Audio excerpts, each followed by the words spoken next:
But no, what happened was there was, I would say, with the first Earth Day, 1970, there was a real change in the environmental movement.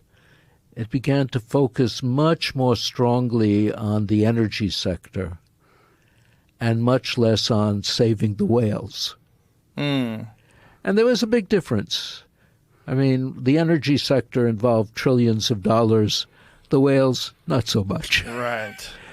And at that time, it was cooling, this global mean temperature, which doesn't change much. But, you know, you focus on 1 degree, a half degree, so it looks like something. And it was cooling from the 1930s.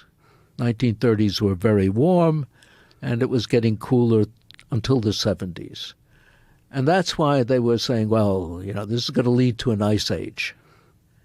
And they focused on that for a while.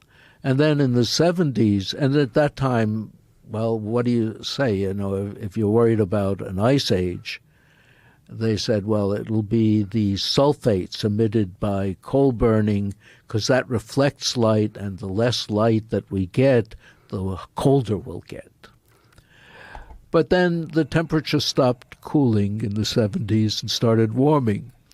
And that's when they said, well, you have to scare people with warming, and you can't use the sulfates anymore. But the scientist called Suki Manabe showed that even though CO2 doesn't do much in the way of warming, doubling it will only give you a half degree or so.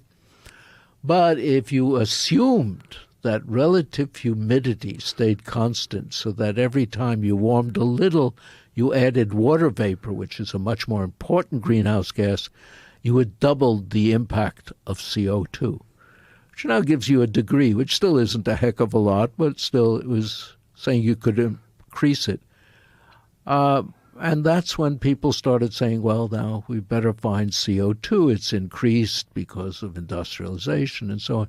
And that began the demonization of CO2.